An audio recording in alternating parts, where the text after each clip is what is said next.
절망, 죽음으로 이끌 수도 있는 치명적인 장벽. 책 읽어주는 남자, 베른하르트 슐링크. 자살이다.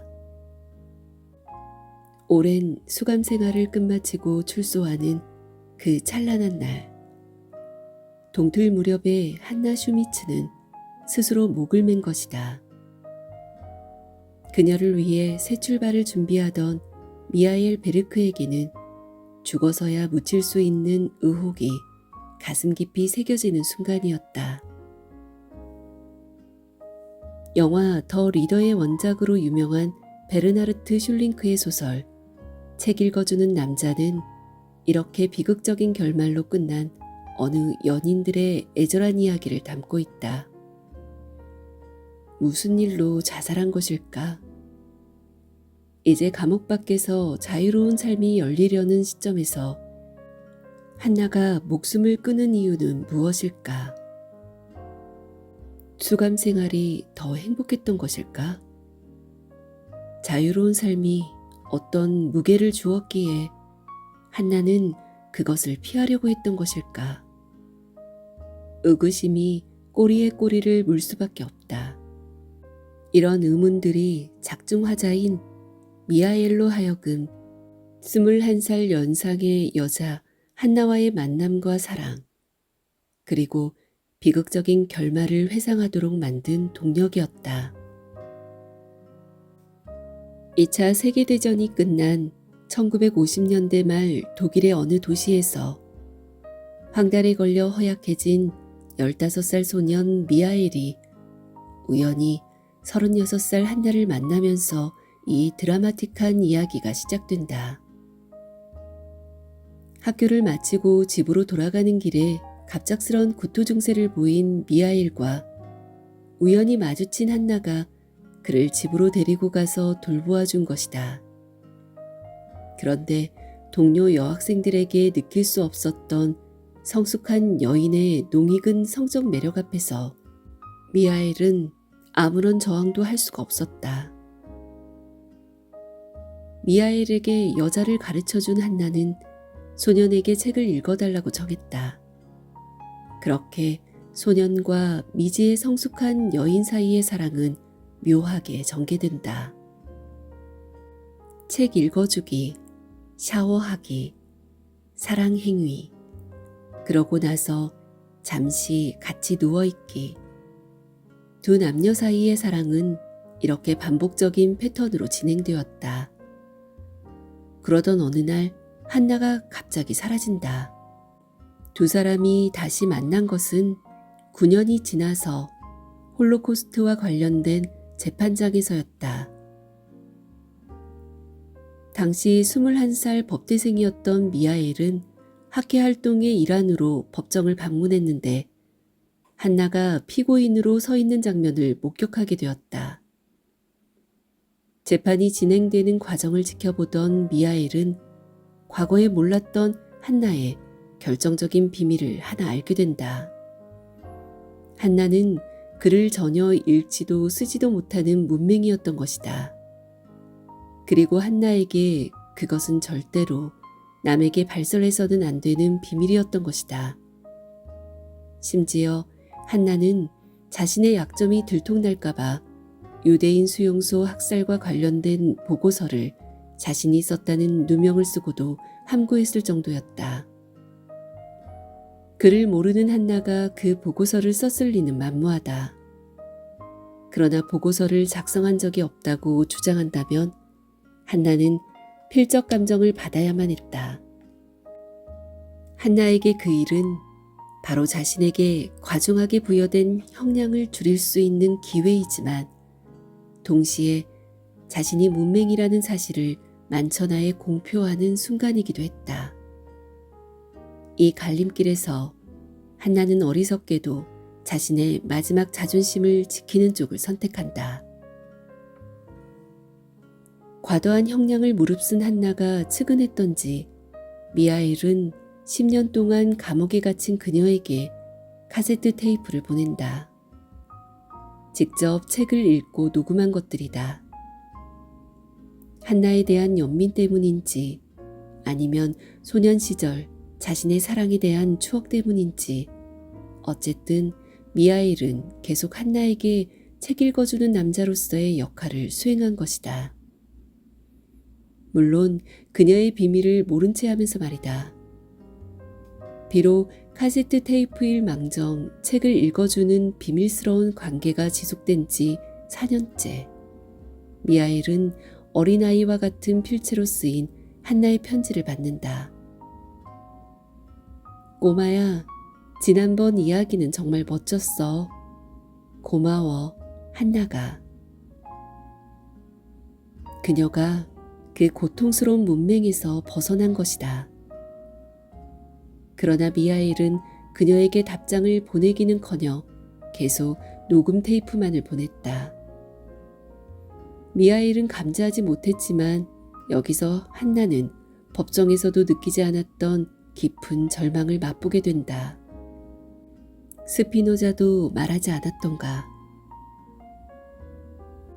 절망이란 의심의 원인이 제거된 미래 또는 과거 사물의 관념에서 생기는 슬픔이다. 공포에서 절망이 생긴다. 스피노자 에티카에서. 무시무시한 결과가 예측될 때가 있다. 그렇지만 이럴 때 대부분의 사람들은 두려운 결과가 오지 않을 수도 있다고 스스로를 위로한다. 그러나 더 이상 의심할 필요도 없이 그 두려운 결과에 직면하게 될 때 절망은 조용히 그러나 완강하게 우리의 목을 조인다. 이것이 바로 한나가 느꼈던 절망의 실체다. 그녀는 자신이 문맹이라는 사실이 알려질까봐 극도로 두려웠다. 그래서일까? 한나는 문맹에서 벗어나려고 절치부심했고 그 결과 지금까지 자신이 결코 문맹이 아니었다는 것을 포장하기 위해 미하엘에게 짧은 편지를 썼던 것이다. 그렇지만 미하엘은 그녀에게 답신을 하지 않고 녹음 테이프만 계속 보내면서 그녀의 마음을 절망스럽게 만들었던 것이다. 미하엘은 그녀가 문맹이라는 사실을 이미 알고 있었던 것이다. 이제 더 이상 문맹이라는 것이 폭로되지는 않을까 전전긍긍할 필요는 없다. 그렇지만 의심과 두려움이 사라지자 그보다 더 큰 절망이 한나에게 찾아온 것이다. 이제 미하엘은 자신의 비밀과 관련된 모든 것을 알고 있기 때문이다. 어떤 대가를 치르더라도 결코 내보이고 싶지 않았던 치부가 모두 공개된 것이다. 그러니 어떻게 미하엘을 다시 만날 수 있겠는가? 한나가 자살한 뒤 찾아간 교도소에서 담당자는 미하엘에게 이렇게 말한다.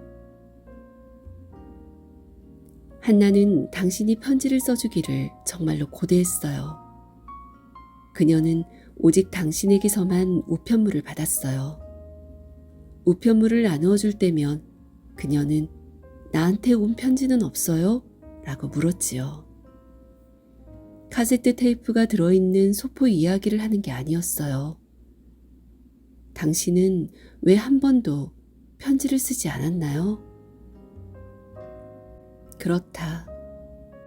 미하엘로부터 단 한 통이라도 편지를 받았더라면 한나가 자신을 자살로 몰고 간 절망에 휩싸이지는 않았을 것이다. 한나에게 그의 편지는 자신이 문맹이었던 어두운 수치심을 영원히 덮어주었을 선물이었을 테니까 말이다. 책 읽어주는 남자는 주인공 미하엘이 한나를 만난 소년 시절부터 한나가 죽은 후 중년이 될 때까지 수십 년의 시간을 회상하는 내용을 담고 있다. 소설의 말미를 보면 미하엘은 아직도 그녀가 왜 자살했는지 의아해하는 것 같다. 정말 그는 한나의 죽음에 대한 진실을 알고 싶었던 것일까? 남자는 자신과 몸을 섞은 첫 여자를 잊지 못하는 법이다. 실제로 소설을 읽어보면 한나가 아무런 연락도 없이 떠난 뒤에도 소녀는 자신이 만난 모든 여자를 한나를 기준으로 판단할 수밖에 없었다. 물론 결혼한 아내의 경우도 마찬가지였다. 나는 게르트루트와 함께 지낼 때 예전에 한나와 함께한 것과 비교하는 일을 도무지 그만둘 수가 없었다. 그리고 게르트루트와 포옹할 때마다 이게 아닌데 하는 느낌이 들었다. 그녀의 손길이나 감촉, 그녀의 냄새와 그녀의 맛, 그것은 내가 찾던 것이 아니었다. 나는 그런 것도 시간이 지나면 극복될 수 있으리라고 생각했다. 나는 그런 느낌이 사라지기를 바랐다. 나는 한나에게서 벗어나고 싶었다. 그러나 이게 아닌데 하는 느낌은 결코 사라지지 않았다. 율리아가 5살 나던 해에 우리는 이혼했다. 이처럼 첫사랑의 기억에서 헤어나지 못하는데 어떻게 결혼 생활이 평탄할 수 있겠는가? 돌아보면 수감된 한나에게 책을 낭송한 테이프를 보내주었을 당시 미하엘의 상태에 그 해답이 있는지도 모른다. 그때 미하엘이 아내와 이혼 상태에 있었다는 점이 중요하다. 비록 아내와 좋게 헤어졌지만 홀로 된 그를 지배하던 감정은 외로움과 버려졌다는 느낌이었다. 수감 중인 한나를 통해 가장 행복했던 시절의 자기 모습이었던 책 읽어주는 남자의 역할을 다시 맡으려는 것도 이런 이유에서다. 물론 그것은 한나가 문맹인 상태로 계속 남아있어야만 가능한 일이다. 그러니까 한나가 애써 문맹을 탈출하여 편지를 써보냈을 때 미하엘이 그것을 무시했던 이유가 분명해지지 않는가. 미하엘로서는 한나는 문맹이고 자신은 책 읽어주는 남자로 계속 남고 싶었던 것이다. 어쩌면 이것은 잃어버린 낙원을 되찾으려는 그의 무의식적인 노력이었는지도 모를 일이다. 책 읽어주기, 함께 샤워하기, 그리고 격정적인 사랑 나누기, 마지막으로 함께 침대에서 편안하게 누워있기. 청소년 시절 그 흥분과 설렘의 기억을 되찾고 싶었던 것은 아닐까. 과거에 그녀가 자신을 씻겨주고 자신을 품에 안아주었던 것, 그것은 그가 그녀에게 책을 읽어줄 수 있어서였다. 그래서 무슨 종교의식인 것처럼 외로움에 빠져있던 미하엘은 녹음기로 책을 읽어 녹음했던 것이다. 그는 문맹에서 벗어난 한나를 부정했던 것이다. 책 읽어주는 남자라는 잃어버린 에덴 동산을 지키기 위해서 잔혹하게도 그는 현재의 한나를 받아들이지 않았다. 그러니 한나를 절망으로 몰고 가 죽도록 만든 사람은 바로 미하엘 본인이었던 셈이다. 그가 끝까지 알고 싶지 않았던 진실은 바로 이것이었다.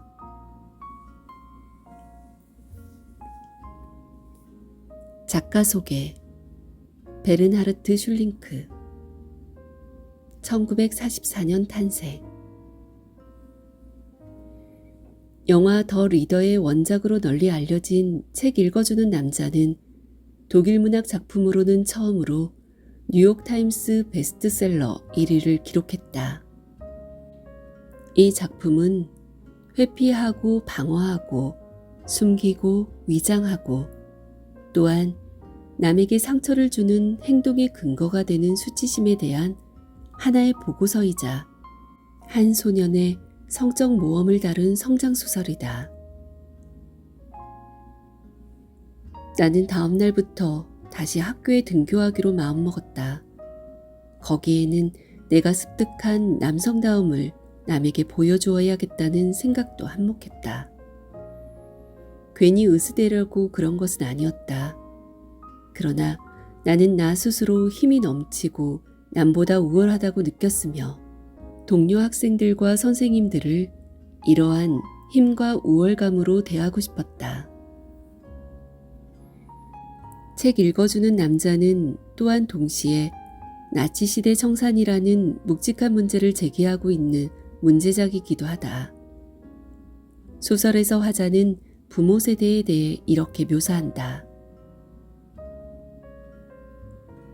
나는 아버지가 스피노자 강의를 개설한다고 공고했다가 대학에서 철학 강사 자리를 잃고 도보여행 지도와 여행 책자를 만드는 한 출판사의 편집주간 일을 하면서 자신과 우리 식구를 전쟁의 소용돌이에서 구해냈음을 알고 있다. 내가 어떻게 그분에게까지 수치의 판결을 내릴 수 있겠는가? 그러나 나는 그렇게 했다. 우리 모두는 우리의 부모들에게 수치의 판결을 내렸다. 우리가 그들을 고발한 내용은 그들이 1945년 이후에도 그들 주변에 있는 범죄자들의 존재를 묵인했다는 것이다. 작가 자신은 헌법재판소 판사와 베를린 홈볼트 대학교 법대 교수를 지냈고 작가의 아버지는 신학대 교수였다가 나치 시절에 해직당한 뒤 목사로 활동했었다. 철학자의 어드바이스. 해고되지 않을 수도 있고 해고될 수도 있다. 자신의 앞날이 어떻게 될지 의심스러울 때가 있다. 얼마 전 상사가 내게 새로운 프로젝트를 맡겼지만 돌아가는 회사 사정이 영 불안하기만 하다. 분명 감원이 있을 것 같은데 내게 새로운 일을 맡겼다는 것은 내가 해고되지 않는다는 뜻이 아닐까?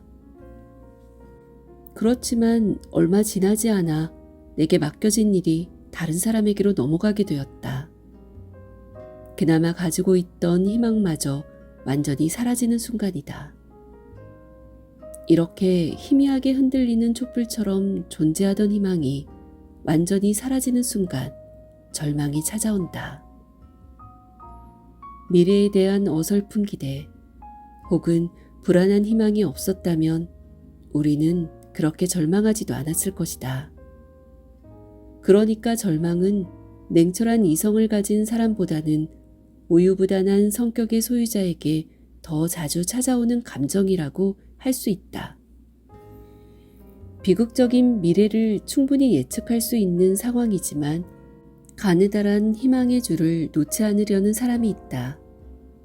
예상했던 비극이 빨리 오지 않자 희망의 동아줄은 더 튼튼한 것처럼 보인다. 당연히 우리는 그 동아줄을 더 집요하게 움켜잡으려고 할 것이다. 이런 식으로 시간이 흐르다 보면 비극이란 있을 수도 없다는 확신이 더 강해지기도 한다. 물론 이것은 판타지에 불과하다. 자기 중심적인 판타지를 견고한 성곽이라고 믿고 의지할 때 절망은 강하게 우리를 찾아올 수밖에 없다. 판타지의 성곽이 무너지는 순간 거기 기대고 있던 우리도 땅바닥에 내동댕이 쳐질 테니 말이다. 절망에 자주 빠지는 사람들은 지나칠 정도로 비관론을 가지려고 노력하는 것도 좋겠다. 항상 최악의 경우를 염두에 둔다면 미래에 대한 자기 중심적인 기대도 그만큼 줄어들기 마련이니까. 그렇지만 우유부단한 사람이 비관론을 품고 세상을 살아가는 것은 또 얼마나 힘든 일인가.